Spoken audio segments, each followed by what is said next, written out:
بسم اللہ الرحمن الرحیم۔ السلام علیکم ناظرین، آج کی دو بڑی اہم خبریں۔ ایک، حافظ سعد رضوی صاحب ہری پور پہنچ گئے، وعدہ پورا کیا، دو کام کیے کہ پورے تحریک لبیک کے جتنی بھی چاہنے والے ہیں ان کے دل خوش کر دیے۔ آج تحریک لبیک کا ایک ایک کارکن فخر محسوس کر رہا ہے، بلکہ جو مخالفین بھی ہیں تحریک لبیک کے وہ بھی اس چیز کے اوپر یعنی کہ وہ اس کی تعریف کر رہے ہیں۔ حافظ سعد رضوی صاحب کی، تحریک لبیک کی تعریف کر رہے ہیں۔ کون سے دو کام اس نے اچھے کیے؟ اور دوسرا جو ضمنی انتخابات تھے، پورے میڈیا نے ضمنی انتخابات کو کور کیا، تحریک لبیک کو کور نہیں دی۔ اس کے اوپر بھی بات کریں گے۔ سب سے پہلے میری گزارش ہے کہ اگر آپ لوگوں نے ابھی تک چینل سبسکرائب نہیں کیا تو پلیز اسے سبسکرائب کر دینا اور بیل آئیکن کو لازمی پریس کرنا۔ ناظرین، سعد رضوی صاحب نے دو کام کون سے اچھے کیے پہلے وہ بتاتا ہوں، پھر بعد میں ضمنی انتخابات کے جو ڈرامہ رچایا گیا وہ بھی آپ لوگوں کے سامنے رکھتا ہوں۔ سب سے پہلے سعد رضوی صاحب نے دو اچھے کام کیے اور اس نے ثابت کر دیا ہے کہ میں پاکستان کے جتنی بھی سیاستدان ہیں اس ٹائم سب سے وہ منفرد ہے، اپنے وعدے کا پکا ہے۔ ایک کام تو اس نے کیا کہ یو ٹرن اس نے نہیں لیا۔ بڑے پراپیگنڈا کیا گیا کہ پولیس بلائی جا رہی ہے، فوج بلائی جا رہی ہے، دفعہ 144 لگ گیا ہے، سعد رضوی گرفتار ہو جائیں گے، بہت طرح طرح کی باتیں ہو رہی تھیں، لیکن سعد رضوی صاحب نے پہنچ کے یہ ثابت کیا ہے کہ وہ یو ٹرن لینے والا نہیں ہے، جو بولتا ہے وہ کر کے دکھاتا ہے۔ ایک تو اس نے یہ ثابت کیا۔ دوسری اس نے سب سے بڑی، اس سے بھی بڑی چیز جو اس نے کیا وہ ہے کہ ضمنی انتخابات کو چھوڑ کر ہر حلقے میں تحریک لبیک کا کینڈیڈیٹ ہے، کسی نے وہاں توجہ بھی نہیں دی، وہ سیدھے ناموس رسالت کی ریلی میں نبی اکرم صلی اللہ علیہ وسلم کی عزت کی خاطر سب تحریک لبیک کے کارکن وہاں پہنچ گئے۔ وجہ کیا ہے کہ جو تحریک لبیک کا بنیادی مقصد تھا وہ تھا ناموس رسالت اور ختم نبوت۔ جس طرح عمران خان کا بنیادی پارٹی بنانے کا جو مقصد ہے نا وہ ہے کرپشن سے پاک میں ملک کو کروں گا، اسی طرح تحریک لبیک کا جو بنیادی مقصد ہے وہ ہے ناموس رسالت۔ الیکشن کو چھوڑ کر، سب کام میں چھوڑ کر وہ سیدھے سب کارکن وہ چلے گئے اپنے لیڈر کے پیچھے، اور لیڈر نے ثابت کیا ہے کہ ہمارا جو اصل مقصد ہے ہم اس کے ساتھ کسی چیز کے ساتھ کمپرومائز نہیں کر سکتے۔ سب سے پہلے وہ، بعد میں پورے کام۔ لیکن دوسری طرف جو ضمنی انتخابات ہو رہے تھے یہ پاکستانی عوام کو سوچنا چاہیے، اور جو پی ٹی آئی کے کارکن ہیں اس ٹائم بالکل پی ٹی آئی جیت رہی ہے، واضح برتری سے جیت رہی ہے۔ وجہ کیا ہے جو ہم شروع سے کہہ رہے ہیں؟ وجہ کیوں جیت رہی ہے؟ ایک تو پہلی بات یہ ہے کہ جس طرح تحریک لبیک نے واضح اپنے سب کام چھوڑ کے ناموس رسالت کے لیے پہنچ گئی، اپنے بنیادی مقصد کے لیے پہنچ گئی، اور عمران خان نے کیا کیا تھا کہ حکومت میں آتے ہوئے اپنا جو بنیادی مقصد تھا کرپشن کو ختم کرنا، اور پاکستان میں کرپشن کے بادشاہ نواز شریف کو سب سے پہلے NRO دے کے ملک سے باہر بھیج دیا۔ آپ لوگوں کو معلوم ہونا چاہیے یہ جھوٹ ہے کہ فوج نے بھیجا ہے۔ ڈاکٹر فیصل اور جاسمین راشد رپورٹ بنانے والے تھے، یہ عمران خان کا بیان موجود ہے ارشد شریف کے ساتھ کہ ہاں جاسمین راشد اور ڈاکٹر فیصل نے رپورٹ بنائی تھی، اگر وہ غلط تھی تو ان کے خلاف آج تک کوئی ایکشن نہیں ہوا۔ یہ پاکستانی قوم کو سوچنا چاہیے کہ جس بنیادی مقصد کے لیے پی ٹی آئی بنی تھی سب سے پہلے انہوں نے کیا کام کیا، اس کو چھوڑ دیا، کچھ بھی نہیں ہوا۔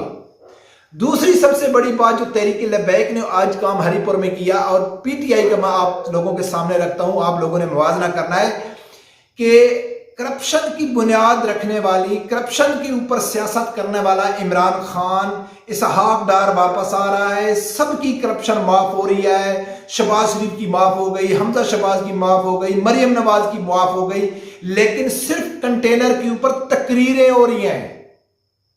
دوسری طرف میلاد پاک کے جلوس کو روکا گیا، اور سعد رضوی نے پورے کارکنوں کو لے کے چلا گیا کہ خبردار کسی کی جرت نہیں ہے دوبارہ ادھر جلوس کے آگے آنے کی۔ ثابت کر دیا ہے کہ ہم کھڑے ہیں۔ اگر عمران خان سیریس ہے تو اس نے اسحاق ڈار واپس آ رہا ہے، سب کی کرپشن معاف ہو رہی ہے، لیکن کنٹینر کے اوپر صرف تقریریں ہو رہی ہیں، عوام کو نہیں نکال رہا ہے۔ کس لیے تو ووٹ لے رہا ہے؟ کس لیے عوام کو تیار کر رہا ہے؟ آج کا جو الیکشن ہے سب لوگوں کو معلوم ہے کہ زیرو اہمیت ہے اس کی، صرف ٹائم ویسٹ کیا گیا، پیسہ ضائع کیا گیا ملک کا، کچھ بھی اس کا فائدہ نہیں ہے. اور پورا ہمارا جو یہود و نصارہ کا غلام میڈیا اس میں لگا ہوا تھا کہ یہ عمران خان جیت جائے گا تو یہ سب سیٹیں چھوڑ دے گا اور خود اسمبلی میں بھی نہیں جائے گا, پھر اس کے اوپر الیکشن ہوں گے, پھر صرف ٹائم ویسٹ ہو رہا ہے. اور کیوں ہو رہا ہے کہ صرف عمران خان ثابت کر رہا ہے کہ میرے پیچھے بہت ساری عوام ہے. آپ کو اپنی عوام نصیب ہو جو نبی اکرم صلی اللہ علیہ وسلم کی عزت کے لیے نہیں نکل سکتی. چلو چھوڑو, آپ کو دین کے ساتھ کوئی تعلق نہیں ہے, جو آپ کا بنیادی مقصد کرپشن ہے, سب ایک ایک کر کے جا رہے ہیں. حمزہ جا رہا ہے, شفاعت جا رہا ہے, مریم جا رہی ہے, ساکھ ڈار واپس آ رہا ہے, لیکن آپ صرف کنٹینر پہ تقریریں کرنا اور کچھ بھی نہیں کرنا, نہ آپ کچھ کر سکتے ہیں. صرف شغل ڈرامہ ہو رہا ہے. پاکستان میں صرف سرکس لگی ہوئی ہے پی ٹی آئی اور پی ڈی ایم کی طرف سے. بھائی اگر آپ عمران خان سیریس ہیں, میں قسم سے آج اپنی میڈیا کو دیکھ کے مجھے حیرانگی ہوئی کہ سب صحافی بیٹھے ہوئے ہیں, ایسے ٹیک لگا کے بیٹھے ہوئے ہیں, تبصرے شروع ہوا, جی عمران خان نے ایسے تیر مار دیا, او پی ڈی ایم ختم ہو گئی, او جی ثابت ہو گیا عمران خان پاپولر. کیا فائدہ ہے پاپولر لیڈر کا؟ کیا فائدہ ہے پاپولر لیڈر کا؟ چھوڑو ختم نبوت, ناموس رسالت, اس کو چھوڑو. جس مقصد کے لیے بنی تھی, کسی کو روکا ہے, کسی کو پکڑا ہے؟ نہیں پکڑا ہے.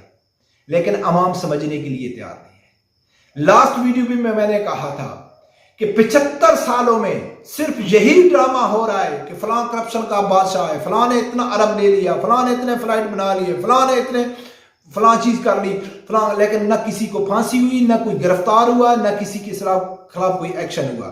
اور عوام ہے, کیوں؟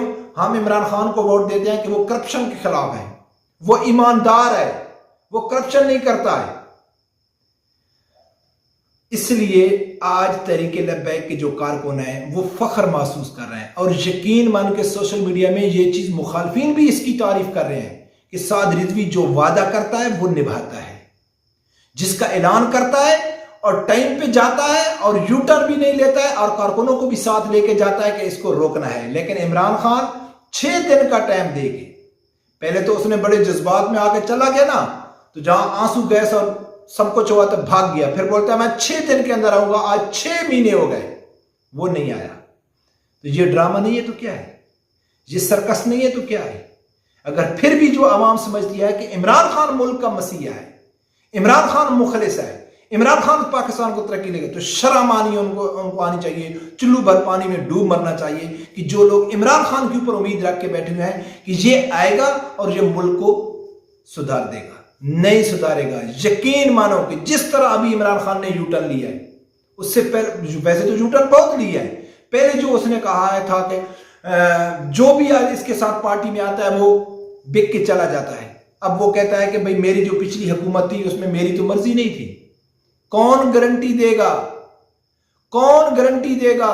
جو عمران خان کے اپنے ہی سپورٹر نے عمران خان کو کہا تھا لائیو کال کر کے کہ خان صاحب اس چیز کی کیا گارنٹی ہے کہ جو آدمی آپ کے بک گئے ہیں, ضمیر بیچا ہے, اگر آپ نئے الیکشن کرائیں گے اور آپ کے آدمی جو نئے منتخب ہو کے آئیں گے, کیا وہ اپنا ضمیر نہیں بیچیں گے؟ آپ کے پاس کوئی گارنٹی ہے؟ عمران خان کے پاس جواب نہیں تھا. آج میں کہتا ہوں پی ٹی آئی والوں کو کہ اگر عمران خان دوبارہ حکومت میں آتا ہے, دوبارہ اپنی ناکامی دکھاتا ہے, پھر وہ واپس جائے گا پوزیشن میں, تو پھر آپ یوتھیوں کو یہی کہے گا جی میں کیا کروں, میں تو بے بس تھا, حکومت تو کسی اور کی تھی. یہ سب ڈرامہ ناظرین آپ لوگوں کے سامنے چل رہا ہے. اللہ تعالیٰ سے یہی دعا ہے کہ اللہ تعالیٰ ہر آدمی کو حق سچ سننے کی اور اس کے ساتھ کھڑے ہونے کی توفیق عطا فرمائے. اللہ